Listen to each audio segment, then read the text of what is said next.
faced an illness or antibiotic regimen, all of that. Today I took cough medicine this morning, so feeling a bit hazy. So getting into some gambhir topic and speaking, I don't trust myself to do that today. So I know last week at Chitrakoot, from where we streamed, I made a plea there that we need more teachers. Coming across the live stream, the dum isn't there for that here. So I want to reiterate that here with a few more points, and then in half an hour, you can go to the classes for the parent-teacher conference. So first of all, I'll start with why the parent-teacher conference. Did any of you attend the previous ones that we had during the year? Yeah, some of them, right? Yeah. So when our kids come back to the car after the session, you say, what did you learn today? And they say nothing. We think, all right, nothing then. But if we really want to understand what goes on in the classroom, the best source is the teachers. If the parents are involved more, that's how we know more. So this is a quiz now. How many of you know the names of your kids' Balvihar teachers? Okay, especially fathers. Fathers, how many of you guys know? See, I'm not criticizing you, all right? A lot of parents don't know. That's the thing, that's the connection we want to have. Where if we say we're one family, it's not like a school environment where, yeah, we send them and then someone teaches them.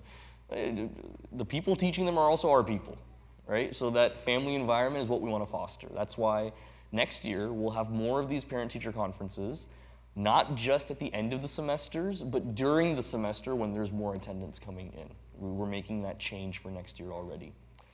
So that's the thing, parental involvement. That makes a huge difference.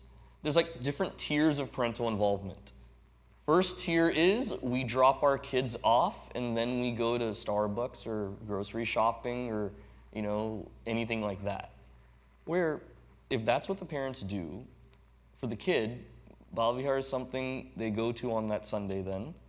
Their parents aren't a part of this at all, that's only for them. Hindu religion turns into something that's only for them on Sundays as well. That my parents don't need to do this, therefore it's only something for me as a kid. When I get older, Chinmaya mission has no relevance to me later on. Do you see how they can make that connection really easily then? That this doesn't matter to me later. That's when the parents don't come. Second tier, a bit more involvement is like all of you, where we bring the kids here. We also say we'll suffer through Satsang also with Hariji. Therefore, solidarity with the children is there, that we're with you in this. We also take something out of it. We also gain by sitting in Satsang. That's a better layer. Kids see by example. So they can't point to the parents and say, oh, you guys don't even come, why should I go? The parents do stay. Now third tier, these are the parents that are so involved, they actually teach Balvihar. What is the effect of this? Far-reaching effect. A year ago, we were having a teacher's training session in Frisco.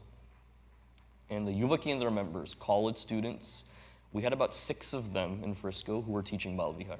All college kids in the area.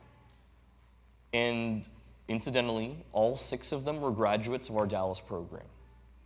So I asked them, out of the 6 of you here, how many of you have had at least one parent who was a Balvihar teacher? How many kids raised their hand?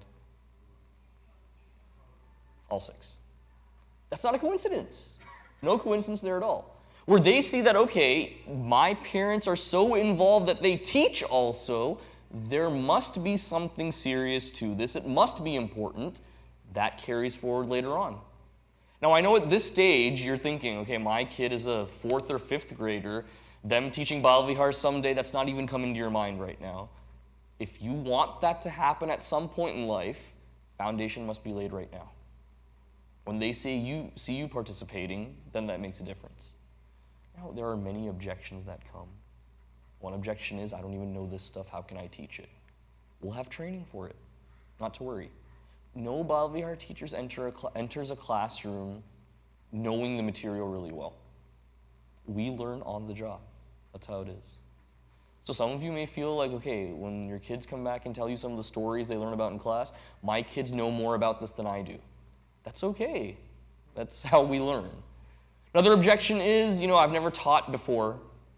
By trade, I'm an engineer. I work in software or something. This whole teaching thing isn't me. you have kids, you know how to deal with kids then, especially on their level. And it really comes out when you do teach. Another objection is I don't have time. We never have time.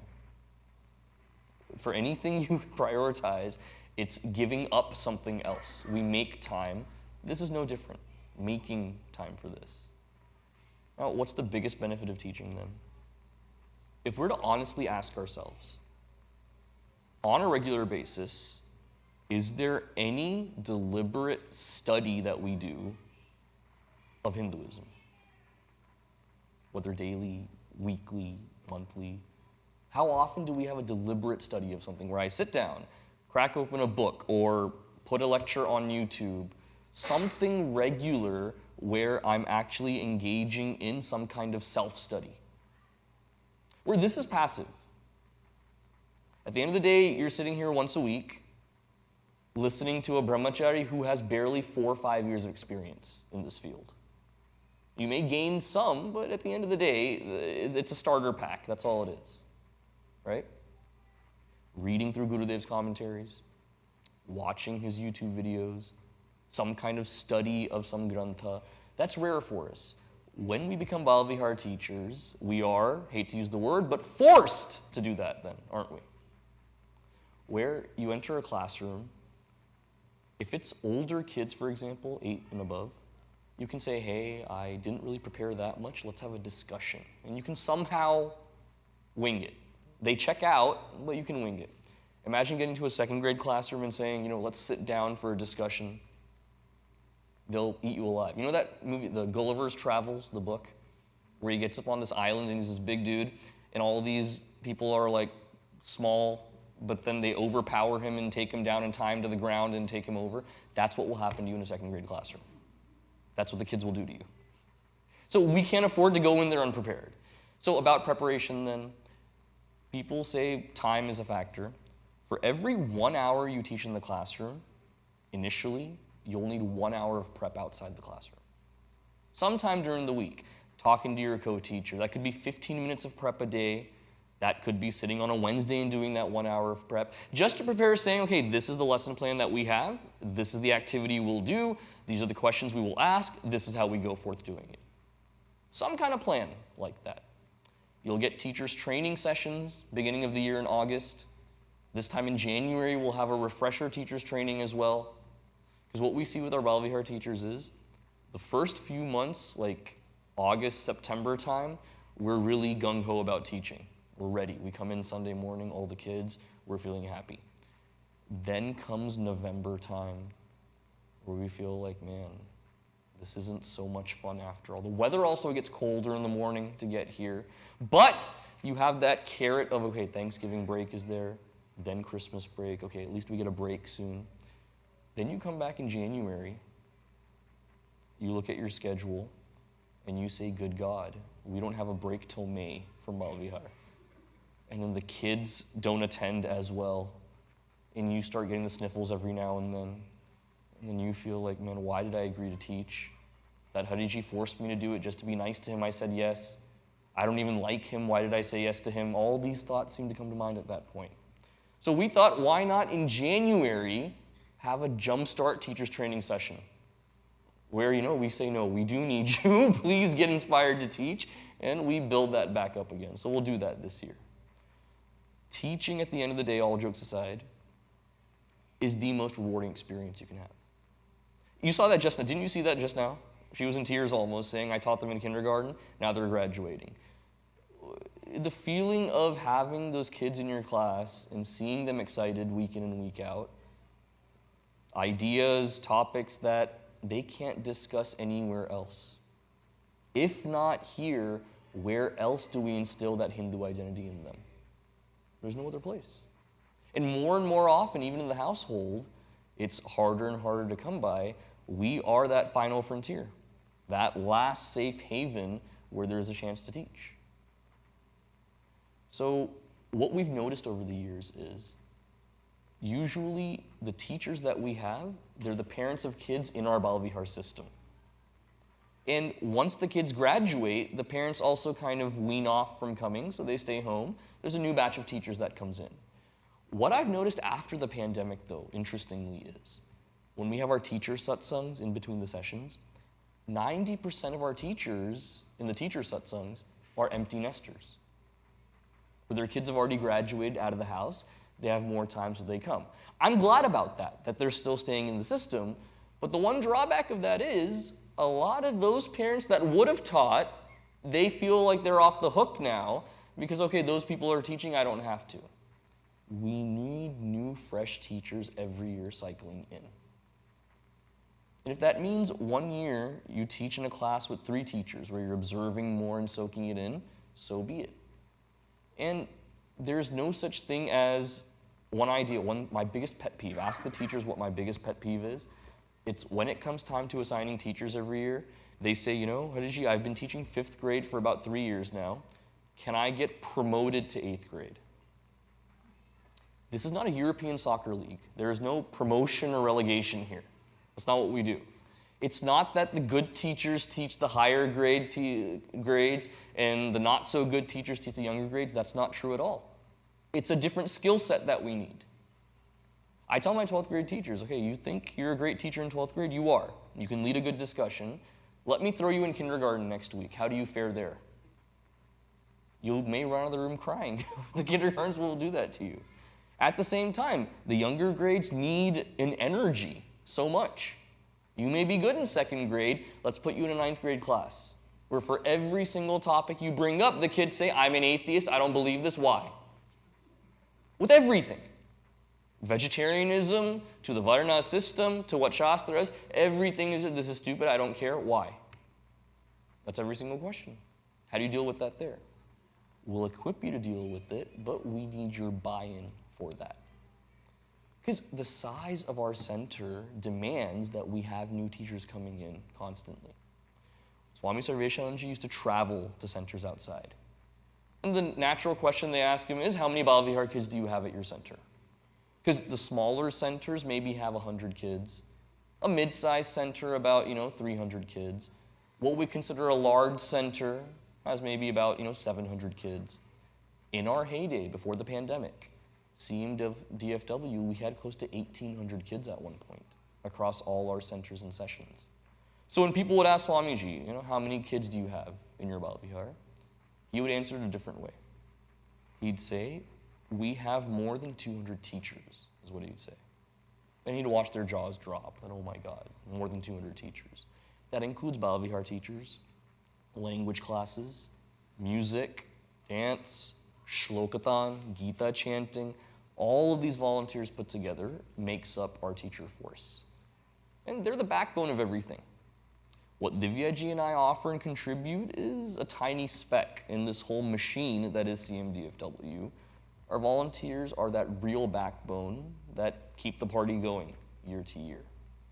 So if you even feel a little inspired to teach, jump on it and do it. Don't wait. You say, no, I'll wait next year when I'm less busy. You won't get less busy. There are always things that will come up. So it would be awesome to have you all as teachers joining in this grand plan and vision that Pujya Gurudev had for this next generation. Now, what am I thinking about for next year? One change is we'll have more parent-teacher conferences. One other thing I'm thinking is, when it comes to the topics that are being taught, this year, Divyaji and I took up 1 chapter of Bhagavad Gita every 2 weeks, is what we were teaching. Next year I'm thinking, why not a crash course into Hinduism 101? Various topics from Hinduism, some that are misconceptions that must be cleared up for us, some that are basic foundational topics, why not take those? A primer into what does the religion say, where do we derive the authority to teach what we teach from Shastra, what are the different schools of thought in the religion? It's not that this is one monolithic faith where one book, one view, one practice. Hinduism is not like that at all. There are many different schools of thought, oftentimes in conflict with each other. Why do these ideas arise? What do they mean? We can go through that. We can go through Hindu history. Hindu history has not been linear. there have been ebbs and flows in Hindu history. Anytime we complain saying this next generation is losing their culture, every single generation has said that about the next generation. If a generation does not say that about their successors, that means something is wrong, right? We always say that. The next generation is the worst generation ever. My grandfather said it, my father said it, I'm going to say it to someone pretty soon too. It happens. So we'll go through all of these kind of topics, where Swami Sarveshanandaji went through a primer of Hinduism. It was, I forget the name of the video he did, it was like an hour-long video taking all of these topics. My plan is to dissect that over the course of about 30 weeks and elaborate on each of these things. And this is by popular demand coming from all of you.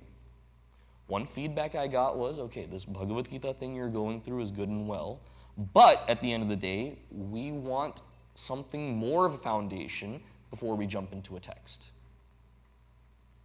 There are lots of new members, new people coming in, therefore we need to do that. Now, one thing I've also wanted you to be aware of is, starting next year, we're going to be on a rotation again, Divyaji and I.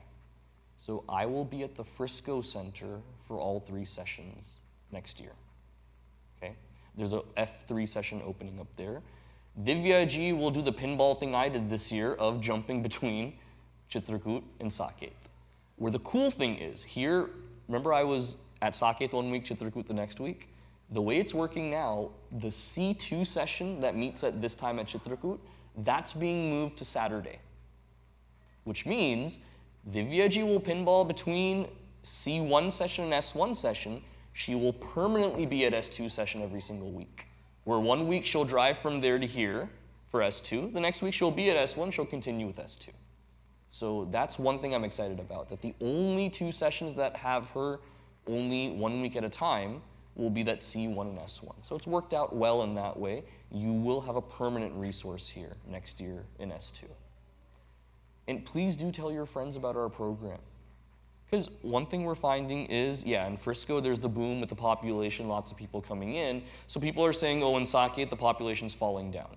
That's natural, this will happen in places.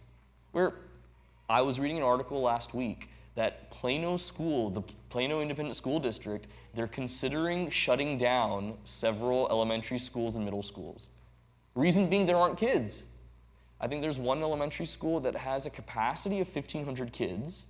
They have barely 470 kids at the school.